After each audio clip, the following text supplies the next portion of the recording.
Assalamualaikum teman-teman semua, balik lagi di channel YouTube aku. Hari ini aku mau ajak teman-teman melihat proses pemindahan tanaman bonsai. Siapa di sini yang suka menanam bonsai? Ikutin terus video aku sampai habis ya.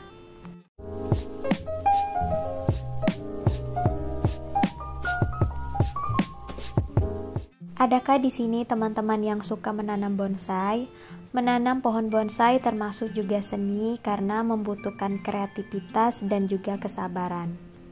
Seperti kita ketahui, bonsai adalah tanaman atau pohon yang dikerdilkan di dalam pot dangkal dengan tujuan membuat miniatur dari bentuk asli pohon besar yang sudah tua di alam bebas. Kata bonsai berasal dari bahasa Jepang. Bon artinya pot dan sai artinya tanaman. Proses penanaman pohon bonsai disebut juga seni karena mencakup berbagai teknik seperti pemotongan, pemangkasan tanaman, pengawatan atau pembentukan cabang dan dahan pohon dengan melilitkan kawat atau membengkokkannya dengan ikatan kawat, serta membuat akar menyebar di atas batu. Pembuatan bonsai memakan waktu yang lama dan melibatkan berbagai macam pekerjaan, antara lain pemberian pupuk, pemangkasan, pembentukan tanaman, penyiraman, dan penggantian pot dan tanah. Pohon yang paling umum dijadikan bonsai adalah berbagai spesies pinus, seperti pohon tusam, pohon cemara Cina, cemara duri, sugi, dan masih banyak lagi. Selain pohon dari spesies pinus, ada banyak sekali tanaman tropis yang telah dicoba dan ternyata cocok untuk dibonsai. Di antaranya ada pohon asam Jawa, pohon beringin, pohon cemara udang, pohon waru, dan juga pohon jambu biji. Sekarang kita akan melihat proses pemindahan tanaman bonsai yang sebelumnya sudah ditanam di dalam pot yang berukuran lebih besar. Dan ketika tanaman bonsainya sudah cukup tua, maka akan dipindahkan ke dalam pot yang lebih kecil, atau biasanya disebut juga pot dangkal. Pot dangkal ini terbuat dari semen.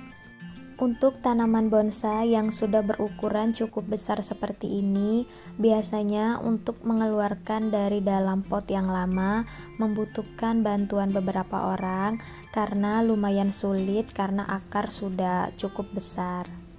Di sini dilakukan pemotongan bagian akar bonsai yang sudah terlalu panjang agar nantinya bisa muat di dalam pot yang baru. Pot ini nantinya akan menjadi pot permanen tanaman bonsai, dan pot ini biasanya dibuat sedikit lebih pendek dari pot yang lama. Kenapa dibuat lebih pendek? Supaya nanti akar bonsainya akan keluar dan akan semakin kelihatan cantik. Bonsainya sudah kita masukkan ke dalam pot yang baru dan kita isi dengan tanah bagian atasnya serta merapikan bagian tanah yang masih menempel pada akar bagian atas. Proses penanaman bonsai seperti ini perlu dilakukan dengan penuh kesabaran karena untuk mendapatkan tanaman bonsai yang indah dan bernilai seni tinggi tidaklah mudah, harus dilakukan proses yang panjang. Di sini kita akan melihat proses pembentukan pohon bonsai.